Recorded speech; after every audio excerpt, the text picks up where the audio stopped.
நாளைய தினம் தமிழ்நாடு காங்கிரஸ் சார்பாக வேட்பாளர் பட்டியல் வெளியிடப்படும் என்று அந்த கட்சியின் தலைவர் செல்வ பெருந்தகை அறிவிப்பு வெளியிட்டுள்ளதை நாம் அண்மை செய்தியாக பார்த்துக் கொண்டிருக்கின்றோம்.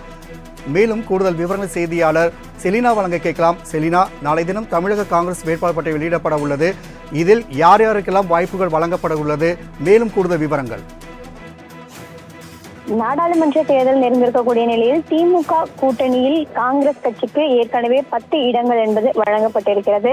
இந்த நிலையில் இந்த 10 இடங்களுக்கான வேட்பாளர் பட்டியல் என்பது நாளை வெளியாகும் என்று தற்பொழுது தமிழ்நாடு காங்கிரஸ் கமிட்டியின் தலைவர் செல்வ பெருந்தகை தெரிவித்திருக்கிறார். குறிப்பாக கன்னியாகுமரி, விருதுநகர், சிவகங்கை, கிருஷ்ணகிரி, திருவள்ளூர், கரூர், திருநெல்வேலி, கடலூர், மயிலாடுதுறை மற்றும் புதுவை ஆகிய 10 தொகுதிகளில் இந்த முறை காங்கிரஸ் சார்பாக போட்டியிட இருக்கிறார்கள். கடந்த முறையும் 10 தொகுதிகள் வழங்கப்பட்டிருந்த நிலையில் இந்த முறை அதே தொகுதிகளை வழங்கியிருக்கிறார்கள். 3 தொகுதிகள் மற்றும் மாற்று தொகுதியாக வழங்கப்பட்டிருக்கக்கூடிய நிலையில் இந்த தொகுதிகளுக்கான வேட்பாளர் பட்டியல் என்பது நாளை வெளியாகும் என்று தற்பொழுது தெரிவிக்கப்பட்டிருக்கிறது. திமுக கூட்டணியில் இருக்கக்கூடிய அனைத்து கட்சிகளுக்கும் அதே போல திமுகவும் வேட்பாளர் பட்டியல் என்பது வெளியிட்டிருக்கக்கூடிய நிலையில் காங்கிரஸ் கட்சி நாளை வேட்பாளர்களை அறிவிக்க வாய்ப்பிருப்பதாக தெரிவிக்கப்பட்டிருக்கிறார்கள்.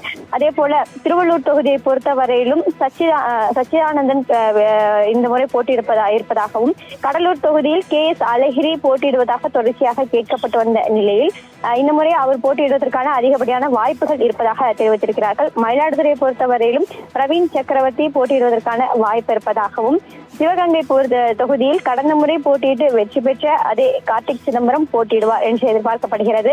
திருநெல்வேலி தொகுதியில் பீட்டர் அல்போன்ஸ் போட்டியிடுவதற்கான வாய்ப்பு இருக்கிறது. கிருஷ்ணகிரி தொகுதியை பொறுத்தவரையிலும் செல்லகுமார் போட்டியிடுவதற்கான வாய்ப்பும், கரூர் தொகுதியை பொறுத்தவரையிலும் கடந்த முறை போட்டியிட்டு வெற்றி பெற்ற ஜோதிமணியை இந்த முறையும் போட்டியிடுவார் என்று எதிர்பார்க்கப்படுகிறது. விருதுநகர் தொகுதியிலும் அதே MP பழனி மாணிக்கம் தாக்கூர் போட்டியிடுவார் என்றும் எதிர்பார்க்கப்படுகிறது. கன்னியாகுமரியில் விஜய் வசந்தும், புதுச்சேரியில் வைத்தியலிங்கம் ஆகியோர் போட்டியிடுவார்கள் என்ற ஏற்கனவே விருப்ப பட்டியலில் இவர்கள் பெயர் என்பது இடம்பெற்றிருக்கிறது.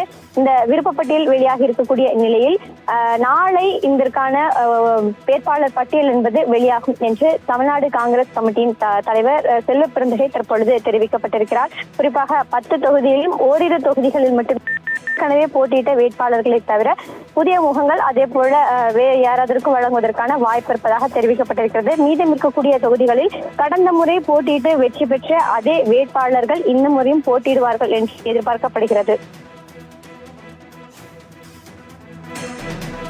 நாளை தமிழக காங்கிரஸ் வேட்பாளர் பட்டியல் வெளியிடப்படும் என்று தெரிவிக்கப்பட்டுள்ளது. கூடுதல் விவரங்களை தெரிவித்தமைக்கு நன்றி செலினா.